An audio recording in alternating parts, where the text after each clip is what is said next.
Hi, I'm Indra, and I'd like to welcome you to the Messy Middle Matters, where my friends and I explore all the twists, turns, and challenges that arise in the messy middle of work. Hey everyone, welcome back to the Messy Middle Matters. Today I'm so excited because we're going to be talking about agency life, right? And so for me, those of you who don't know me all that well may not realize that where I cut my teeth professionally, I always believe that we come of age in a company and that shapes us. For me, it happened to be an agency. It was a digital agency called Razorfish. And I still remember my first day. Pete Stein, our regional president, came into the conference room where we were all getting onboarded by HR and IT and everybody else. And he started the conversation with, "You guys were hired because you were the smartest kids in your room. In all of the classrooms that you've ever been in before, all the companies you've ever worked for before. But here, everyone used to be the smartest kid in the room. So recalibrate and get started." And it was just this, it felt like a wallop. But it was actually the most generous thing he could have done because it really set the context for what agency life would be like, what role I would be playing, how I might be interacting with everyone else around me. So I am delighted to have Kat joining me for the conversation today because she is also very passionate about agency life. And this is actually a teaser. This is going to be a two-part series. So I'm so excited. So welcome, Kat. Thank you for joining me. Thanks so much, Indra. It's such a pleasure to be here. Yeah. Why don't you tell everyone a little bit about yourself so they get to know you a little bit about your perspectives? Yeah, sure. So you might be able to guess from my accent. I'm originally from Australia, but I moved about 12, 13 years ago to New York. Before that, I'd worked client-side marketing. When I moved to New York, I wanted to move into strategy at an agency. And I was in my mid-20s, so I'd had some experience, but it was a completely new world, new culture, and, agency experience was pretty overwhelming. So since then, I've worked at a number of different agencies in New York, Saatchi& Saatchi, Johannes Leonardo, Gray, Omnicom, big ones, small ones. And funnily enough, I mean, that's quite common. Yeah. We'll is a bit more, but there is, a revolving door of people because people tend to move around a lot in agency life. I've gotten so much from my breadth of experience at different agencies. But it's funny, like stepping out of full-time work a few years ago and into freelance consulting and then also becoming a coach. I really got new perspective on it. And it was funny when I first got introduced to you and your amazing podcast, I thought it was so interesting because I was like, yeah, like the middle of agency life is kind of messy and is very nuanced and interesting in itself. So yeah, it was interesting when I've listened to some of your episodes to kind of like listen to it with that perspective of the messy middle of agency life. So it's a pleasure to be here and talk to you about it. I'm delighted. I'm delighted. And what I want to say is we're going to be talking about the best and the challenges, right? Because like I said, my time at Razorfish, I was there, I think 4 years, if I'm remembering correctly, around 4-ish years.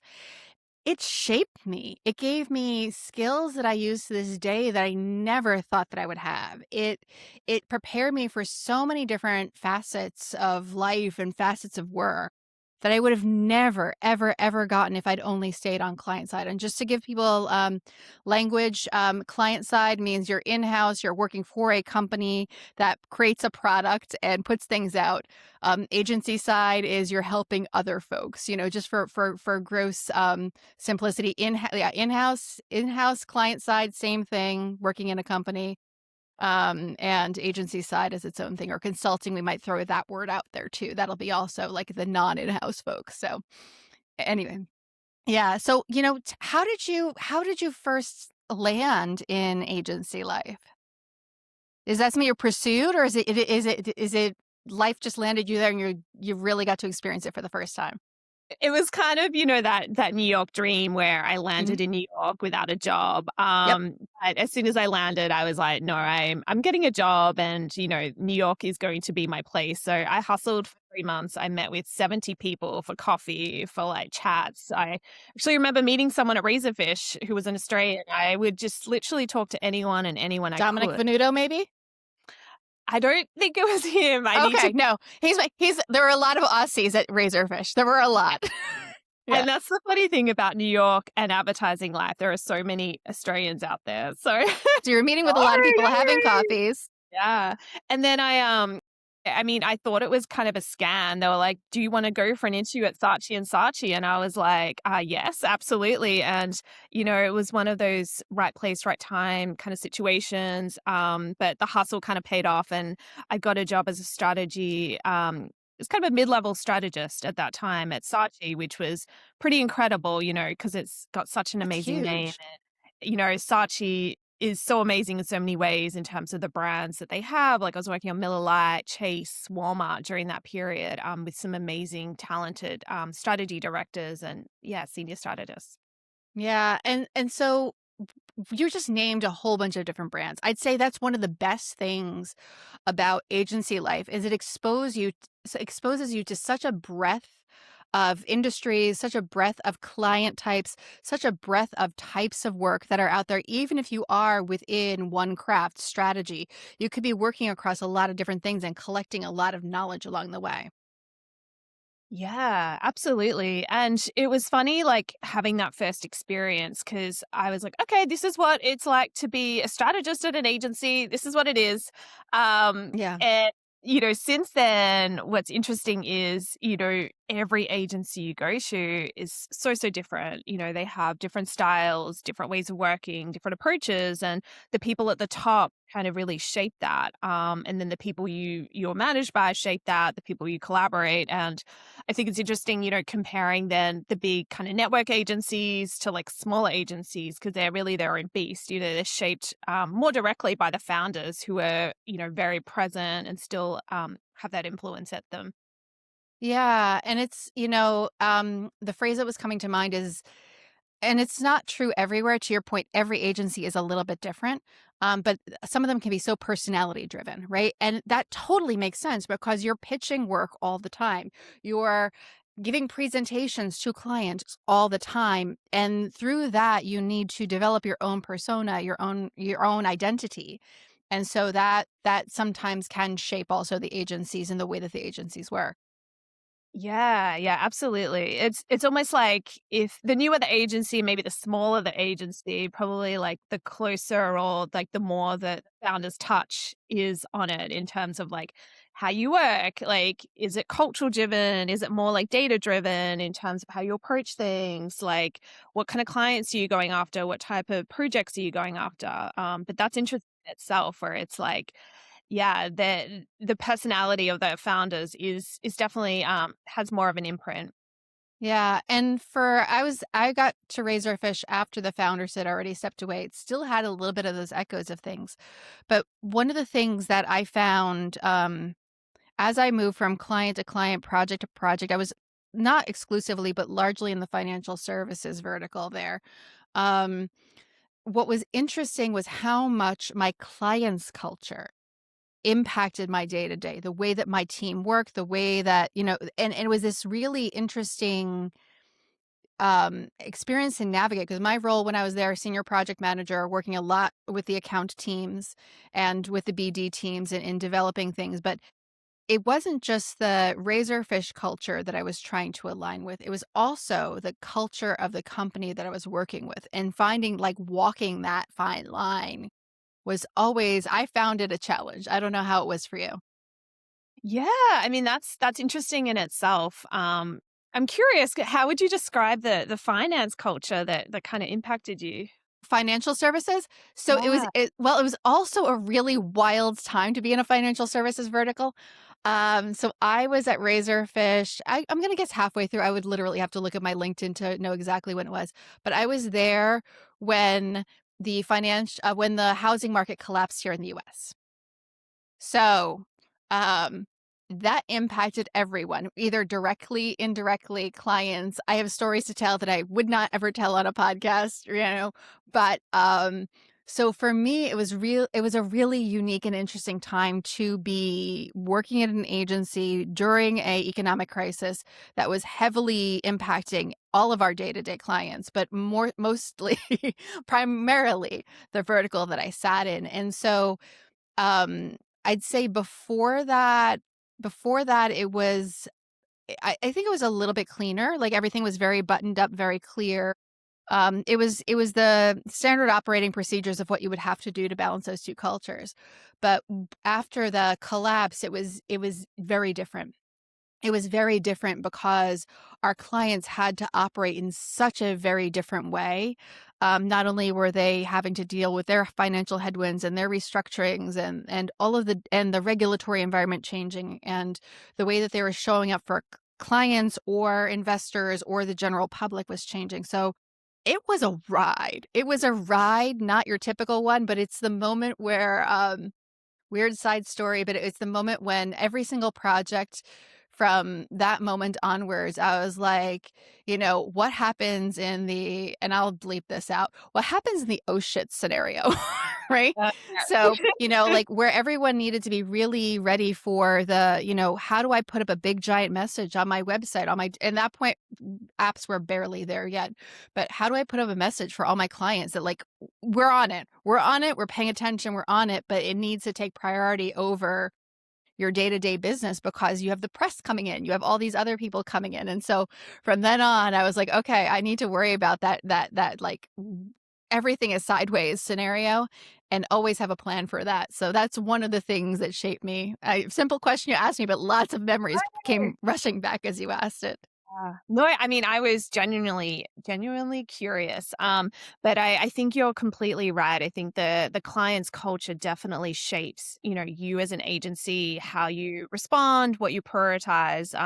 For example, I worked on auto for a while, and people kind of think it's just about making ads for consumers, and the goal is for them to buy cars. But in auto, the dealers have a lot of influence. So we were actually showing ads to dealers, and the ads are for the consumers and to obviously drive sales. But the dealers had feedback and actually had input, which is a dynamic I had no idea about before working on auto. And yeah, like that's interesting in itself. It's definitely nuanced in terms of like how you as an agency work with different clients and kind of model yourself and how you are with them based on their needs.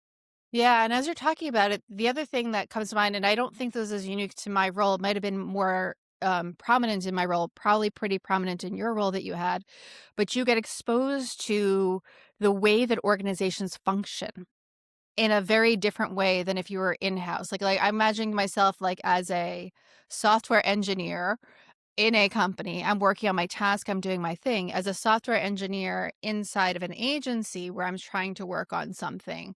Not my role, but I'm just trying to give you guys a different example.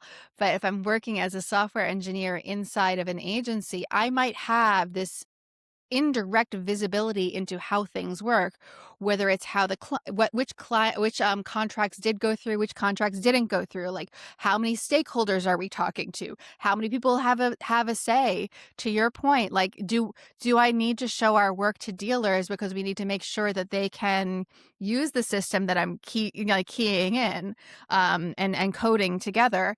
Those are things that you wouldn't necessarily have as much visibility into if you were working in-house. Yeah, no, it's so different, and it's just another layer. Like, again, you go into it being like, great, we'll make ads for the client, and there'll be beer Yeah. ads, auto ads, or this, but it's so different. And yeah, there are so many different varieties of like what a client agency relationship looks like because of that. Yeah, no, totally, and one of the things that you also talked about a little bit earlier was, um, the revolving door of talent and of the people, whether it's on, your side, whether it's on the client side, as things shift and change. I gave one example of what would have caused a revolving door, a financial crisis. That'll cause some sort of, change in staff and the people that you're working with on a day-to-day basis. Do you want to talk a little bit about like whether it was the triggers or even like the impacts to the team when that stuff happens and how do you adapt and how do you change to that? Yeah, I mean, the revolving door in itself is interesting because again, we're talking about like different ways that agencies operate, and that's Mhm. based on founder, it's based on the team and the personalities you work with. But, there is more transience, I guess, in agency life. More people move around. It's more common than maybe other industries. And that's interesting, I think, from a personal perspective. Like I myself was conditioned early to be like, okay, like, time to start something new, to try a different agency. Um, but it also, impacts the team because you Yeah. could be collaborating and working with someone and then they move on and then someone else comes in. And I think that the great thing about creativity and the agency kind of side is just how fluid and subjective and gray it is. There are a million ways to make an ad.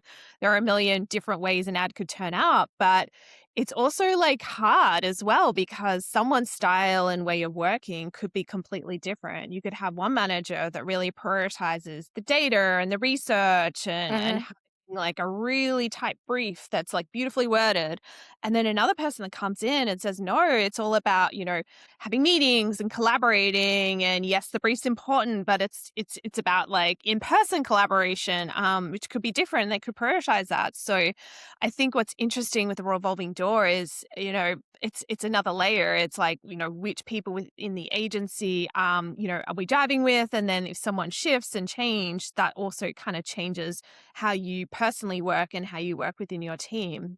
It's almost interesting when you think about it. We talked about founders and agency structure. So that's one layer. Then, like, the management team is another in itself, like how that Yes. operates, who's in that layer that really, really impacts how you work, what you prioritize as a strategist or as a creative. And then it's almost like the people at your level, like who are you working with? How are they working? What's their style? And what Yeah. happens if, one piece of the puzzle changes? That kind of affects everything. And I think what's interesting is, when you think about that and think about those different layers, it's quite heavy in a sense of, you're not just coming to work and being an amazing strategist and producing great works. You're thinking about the dynamics. You're thinking about the dynamics of the team at your level, of the management, of the founders and their expectations, or the agency holding company and what mandate they, Yeah. and then you have the client as well, and you're thinking about, okay, what are they expecting? Are they expecting, this in the deck when we present? What proactive things should we be doing every quarter for them? And so there are so many layers and it is heavy. Yeah, and I've seen people navigate, if I'm thinking about just like polar opposite needs, maybe they're not polar opposites, but different needs. Like there is the person who I know them. I'm just picturing faces now. There are the people who love that novelty, who love being able to have that constant shift of dynamics, right? And that's, I think that they might get frustrated if they get stuck in an account, right? For whatever reason, the client falls in love with them, or, there might be like financial pressures. There's lots of reasons that they can happen. For them, it could be that challenge of always finding that new thing that's going to be novel and stimulating and challenge them. And then on the other side of the spectrum, I've seen where there were pods of people or clusters of people that would travel as a unit. Right, it could be as simple as a creative director, an associate designer, and a regular designer that travel together, or it could be like cross-functional where there's the strategist, the designer, and, there's that one front-end coder that love front-end developer who love to work together. And those are two different models that I've seen for people to find, um, to get the most out of their agency experience, but also find something that suits them and their temperament. Yeah, that's also Have you seen interesting. any other models, or are those familiar models? Yeah. Yeah, no, those are definitely, and like people take their people with them. So someone moves, they might move as a team, as they said, and then they're like, Yeah. "Yeah, I worked with this amazing person. Like we're bringing them over," and I think that's also interesting. Yeah, so it's quite dynamic, and it is really the people that then shape, how the work is done and the work culture as well, which is super interesting. Yeah, and one of the things that we talked about when we first had our deeper dive, off camera, so to speak, we were talking about the fact that, we were talking about the messy middle of careers too, right? And the diet, you've there's it's very there as much as somebody who's in-house struggles to get the support that they need. I'm going to say that it might be just a little bit harder for people on the agency side to find the support that they need as they're navigating that middle because it's so dynamic, because there are so many different flavors of things and possibilities. There isn't a one size fits all for everyone, or one size fits most, or two sizes fit most. I don't even know what it might be, but that having to manage up, down, sideways. I know that you have a lot of experience with that, whether directly or working with clients or whatever it might be. Yeah, I mean, that's interesting in itself. And when you think about the messy middle of agency life, the messy or the middle part is Yeah. so in a sense. So, Yeah. there are people that come in at junior level, and those people don't have much experience, they're being mentored, managed, all of that. And then there are people at the top. But when you think about it, like, I don't know for sure, but it feels like 85% of people in an agency are in that middle part, which is quite big. And there are so many different roles. Like you could be called a strategy director and be doing a million different things. It just depends on the agency and the team. And as you said, there's not a lot of support. It is really dependent on your manager. If you have a good manager, some Yeah. agencies are better than others at support from the top and making sure people have what they need and feel guided and supported and are kind of looking out for people in terms of like you know uh, are they having the support they need to do their job, but to feel comfortable? But then there's also the realities of agencies where, the revolving door is by choice, but a lot of times, and unfortunately we've seen this a lot, I think recently in the last 6 months, it's not. There are layoffs, redundancies, and things that we can't predict. So that in itself is tough because things are out of your control and there's only a certain level of comfort, I'd say, because you don't know what's going to happen tomorrow. It's dependent on, if the agency keeps a client or doesn't, or, you used the example of the housing market, things out of our control where in a sense is someone getting or are people getting the support they need from a role, but then also there's that underlying discomfort because at the end of the day you're not sure what's going to happen longer term and with your role as well, which is tough. Yeah. And what I would say, what's different between then and now, I would say is that at one point in time, I would have said that there's a sense of less security at an agency, whether that's your role or your project or your relationship with your client, because they're just like you said, there's so many factors that can be factoring in your day to day. But I would say that people who are in house don't have as much of a sense of security Mm, as they once did because of the way that side of that side of the world is operating as well. There is a lot of that, like it feels sometimes you feel like you're standing on quicksand, or you're not sure if you're standing on quicksand. Like, is it going to give today or is it not going to give today? And so I have the things that I've done in the past. Like, if somebody is feeling that kind of uncertainty, what advice do you give them to be able to just to find themselves, create themselves enough stability to be able to navigate the world and move forward? Because that could feel paralyzing if you're not feeling like you have any sort of agency in it. No, no, a double use of the word. yeah, that's such a great question. I mean, I think there are a few things. I think, there are things in life that we can't control. And I Mm, think, separating that from what we can control is helpful in itself. So, it's true for all of us. We can all lose a full-time job tomorrow, right? So what can we do to kind of like set ourselves up for success, if that does happen? So continuing to network, not just like connecting with your immediate team, but like finding mentors, whether it's like in an agency or outside of an agency to kind of like give you that guidance. But start to think about, okay, if something does happen, do I have a network? It could be through mentors, it could be just through networking with other people in agency life. And then I think it's thinking about, well, if the worst does come to worst, there are jobs, there are freelance, I could probably get by. yeah. But then I think coming back to, okay, that's out of my control, but in my day, I can turn up, I can do a good job, I can like focus my attention on, the task at hand. I can think about that. I can also think about, well, is there something proactive I could do too? Not all of us have time, just depending on, the workloads and Sure. But, part of being at an agency is also kind of like taking the opportunity to really exert your creativity in ways Mm. that are asked of you, but also ways that aren't. Like, for example, if you're working in a certain category, is there a proactive thing you could do to bring the client like trends for that quarter? Like thinking about like how to go a bit above and beyond. If you do have that kind of capacity, just so if something does happen, you're really all set up for success. In terms of like, you know, it have I demonstrated, my worth and value beyond kind of what's been asked day to day? I love that, and I love that you started talking about trends, because one of the biggest differences between agency side and in-house is that on the agency side, you're more likely to trends, new technologies, novel ideas, novel concepts are more likely to come into your orbit of understanding than they are when you're in-house.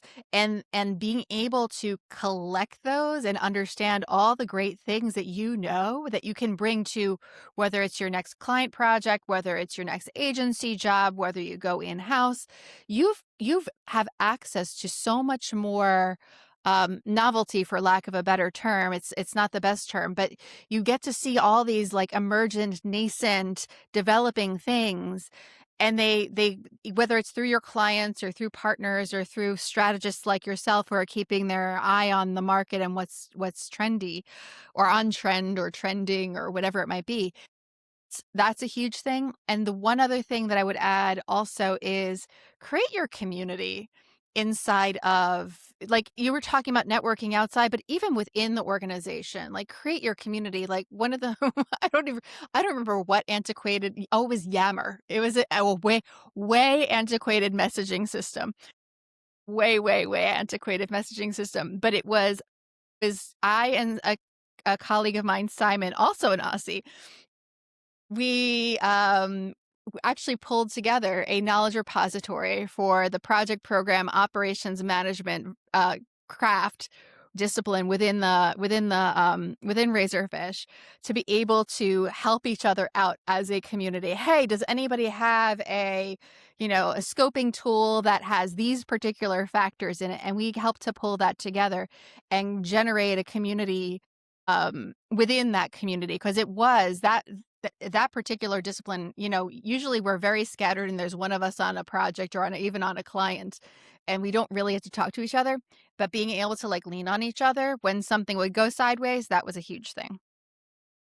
Yeah, I love, love, love that. It's such great advice. And I think it can be tough, like as you move around, it can be quite I don't know if confronting is the right word, but you can feel intimidated. You turn up in an agency and everyone is so smart and so seemingly confident, they're in their groove, and you're like, like no one wants to be friends with me, but like it's not true at all. It's not Like, true.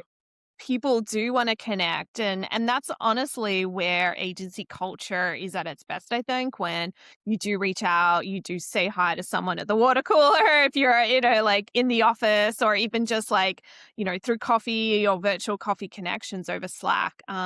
And I honestly think that that proactive reaching out and connections are where possibilities can happen, both personally, but I think for the agency as well. Like, you might be able to uncover something where you're like, oh, that's a great proactive idea I could do with someone who's in a completely other team that I wouldn't have talked to otherwise. But maybe you're both great at like picking up on social trends, and the agency doesn't really have a strong social capability, so maybe it's something you could build together. Yeah, um, yeah.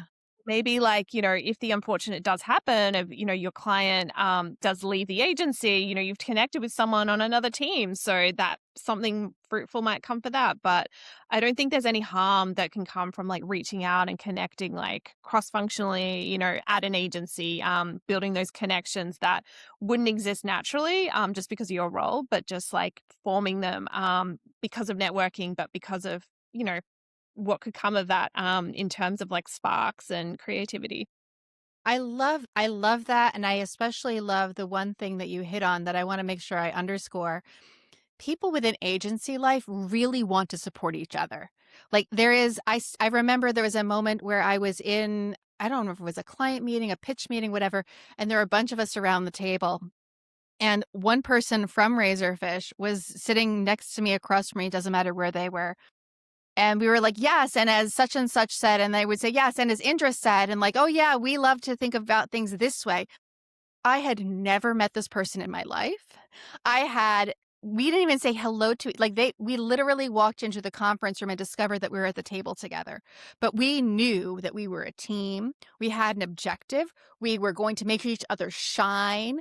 And then as we were leaving, we're like, oh my God, who are you? What accounts are you working on? How are you working on things? And you forge that friendship and you will support each other because you're both vested in each other's success.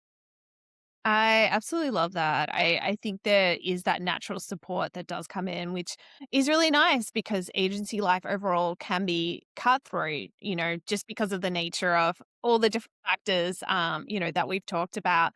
I also think it's interesting. I mean, one thing we briefly talked about, but with all like the breadth and subjectivity, there are so many varieties of like, what an account director should be, what a Yes. creative director, a strategy director. Yes. It can sometimes be tough if you land at an agency, you've interviewed well, you've shared your approach, you've shared work, but you land and you're like, oh, wow, my style is really different. My work process is so different to this agency. I'm just not used to it. I mean, it can be a moment where, it's overwhelming, but it's also like an opportunity to kind of like, okay, I'm here. How can I learn? How can I maybe adapt? How can I bring my own way of working, and those strengths to this agency and almost like kind of meet in the middle in a sense. So Yeah. connect with others, that do your role, can be huge in that. And I think sometimes, like, especially, those who have maybe less experience can feel a little bit intimidated, a little bit like, like if they're better than me, in the same role on a different team, like, is that bad? Is the manager going to be like, oh, this person's not as good as this person? But it's not about that at all. It's like we all bring such different things to a role. It's like, how can we kind of share our way of working, our approach, learn from others, and kind of like, form what's best? I think the more we learn about different processes and creativity, the better we are because we can kind of like, you know, really be at our strong suit, build off each other, but also kind of improve our own way of thinking and working as well. Love that. I love that. And I think that's a wonderful transition for us, or it's a wonderful pausing point, we'll say, for everybody, because the next time that we actually have a chance to talk, or everyone gets to hear us talk at, is we're going to be talking about imposter syndrome and, all of that. And I know you have so many wonderful thoughts around imposter syndrome, but we also are going to be talking about like how it shows up in different types of environments, which is why I thought it was so important for us to talk about agency life. And I am so grateful that I'm so grateful that you joined me for this topic because I've represented it a bit within episodes. But being able to dig in a lot deeper and get another person's perspective on it is just so important and so valuable. So I am so grateful to you. I know that everyone listening got something out of it, whether it's a bit of advice, the feeling of being seen, recognition that there's an opportunity there for them on the agency side, and it's worth exploring, whichever it might be. And I hope you all join us next time for another that next topic, imposter syndrome, on the Messy Middle Matters. Bye, everyone. Thanks, Indra. Bye.